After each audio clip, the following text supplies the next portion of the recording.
Money laundering का जो liquor scam का इन्वेस्टिगेशन चल रहा था, उसमें हमको सौम्या चौरसिया के विरुद्ध कुछ प्रमाण हमारे पास प्राप्त हुए थे और प्रमाण ऐसे थे जिसमें कि उनका उसमें संलिप्तता नजर आ रही थी।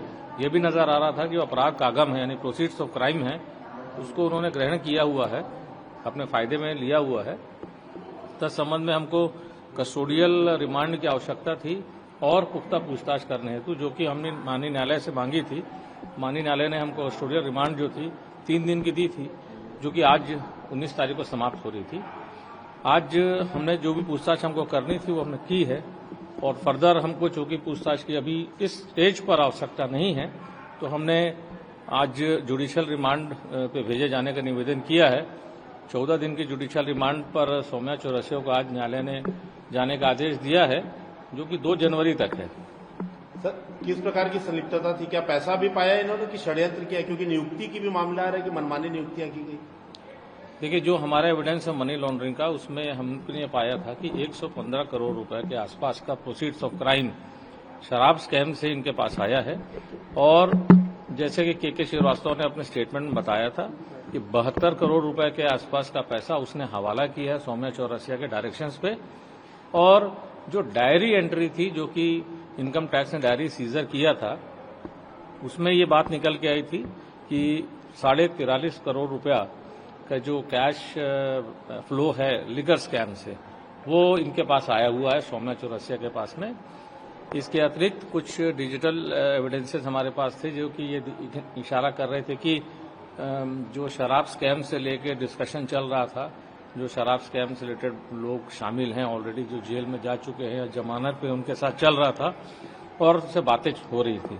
तो इस वजह से हमको ये आश्वासन हुआ कि ये जो हैं ये भी उस स्कैम में शामिल हैं और फर्दर जो भी एविडेंस हमने गैदर किया है या गैदर करेंगे आने वाले प्रोसिक्यूशन कंप्लेंट में आप लोग को दिखाई पड़ जाएगा। सर, निरंजन दास को आज आपने कस्टोडियल रिमांड मांगा है, क्या आधार बता सके कुछ ऐसा कुछ? देखिए, निरंजन दास भी आबकारी जो विभाग था तत्कालीन उसके शीर्ष पर बैठे हुए थे और निरंजन दास की खोज जो है वो 2022 से चल रही थी, क्योंकि 2022 में भी उनको समन किया गया, आए जरूर, लेकिन उसके बाद वो फर्दर नहीं आए और वो हाई कोर्ट में उन्होंने पिटिशंस लगाई, वहां से कोई उनको सफलता प्राप्त नहीं हुई। सुप्रीम कोर्ट गए, सुप्रीम कोर्ट से जाकर के उन्होंने एक नो कोर्सिव स्टेप का ऑर्डर लिया, हमारे पास आए और उसके बाद पुनः गायब हो गए। तो निरंजन दास का जो बेसिक रोल था, जो कि आबकारी विभाग में शीर्ष में पदस्थ होने पर, वो ये था कि जो पॉलिसी थी जिसके के द्वारा कमीशन का अर्जन किया गया, इनके पूर्व जो कमिश्नर था वो कमिश्नर उस बात में तैयार नहीं था। सरकार के उस प्रकार के जो इनका स्कैम चलाने के लिए जो इनका कार्टेल था, संघ था, उनकी बातों पर वो रेडी नहीं था और इस प्रकार के पॉलिसी डिसीजंस को चेंज नहीं करना चाह रहा था। तो उसको हटा करके इनको पदस्थ किया गया और फिर इन्होंने वो सारी चीजें करी जो कि अनवर ढेबर, अनिल टुटेजा और अरुणपति त्रिपाठी के साथ मिलकर की, पॉलिसी चेंज किया।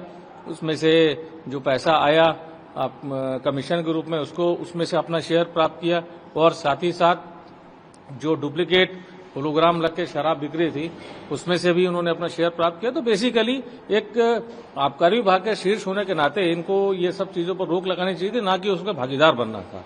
एक रोल तो इनका ये है और दूसरा इंपॉर्टेंट रोल ये है कि जब आप शराब के विभाग के शीर्ष पे बैठे हुए हैं तो ये आपकी जिम्मेदारी बनती है कि अगर कोई इस प्रकार का स्कैम हो रहा है या कुछ गड़बड़ियां चल रही हैं तो उस पर अपने जो आबकारी अमले के द्वारा छापा पड़वाए या कोई भी जांच कार्रवाई करे।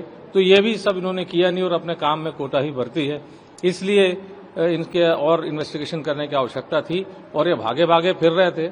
एसीबी ने अरेस्ट किया, इस वजह से हमको मौका मिला इनको आज अपने रिमांड में लेने का, कस्टोडियल रिमांड में लेने का। तो हमने इनकी गिरफ्तारी करके और कस्टोडियल रिमांड इनका लिया है, जो कि माननीय न्यायालय ने 22 दिसंबर तक के लिए अप्रूव किया है। जैसे के श्रीवास्तव पप्पू बंसल का जो बयान था वो निर्णायक था, उसी प्रकार से सौम्या की 2 दिन की पीआर के बाद ही निरंजन दास को पकड़ा गया। तो क्या सौम्या चौरसिया से कुछ ऐसे लूप्स मिले हैं, ऐसा माना जाए? देखिए, ये सारी जो चीजें हैं वो अभी इन्वेस्टिगेशन में है। अगर ये जरूर बात है कि हमने अगर किसी को अरेस्ट किया था इसके पूर्व, चाहे सौम्या चौरसिया को अरेस्ट किया हो, चाहे चैतन्य बघेल को, चाहे टुटेजा को, चाहे किसी व्यक्ति को, बट ऑब्वियस है कि उनके खिलाफ जिसने कुछ बयानबाजी की है या कुछ एविडेंसेस हमको मिले हैं, हम उनको कन्फ्रंट जरूर कराते हैं और हम अपने एप्लीकेशन में लिख के भी न्यायालय को देते हैं, जो कि हमने आज भी लिख करके दिया हुआ है। हम कन्फ्रंटेशन जरूर कराएंगे और जो भी बयान अभी दूसरे लोग के हमारे पास अवेलेबल है, इंक्लूडिंग सौम्या चौरसिया, उससे इनका कन्फ्रंटेशन कराया जाएगा और अगर कोई नए सबूत आते हैं तो आपको अगली प्रोसिक्यूशन कंप्लेंट में जरूर दिखाई पड़ेंगे। कितने धनराशि का गबन इनके द्वारा किया गया और लॉन्ड्रिंग में क्या निरंजन दास? देखिए, यही इन्वेस्टिगेट करने के लिए इनकी कस्टोडियल रिमांड ली गई है कि इनका बेसिक रोल अभी कितने रुपए के धांधली का है, तो वो अभी थोड़े दिन बाद इसकी बात की जानकारी प्राप्त हो पाएगी। सर, ये निखिल चंद्राकर से अभी शायद बयान लिया गया है, सूर्यकांत तिवारी को लेकर कुछ अपडेट्स मिले? देखिए, निखिल चंद्राकर से रिलेटेड जो भी कार्रवाई चल रही है वो ईडी के द्वारा नहीं चल रही है, वो कार्रवाई बेसिकली एंटी करप्शन ब्यूरो के द्वारा की गई है।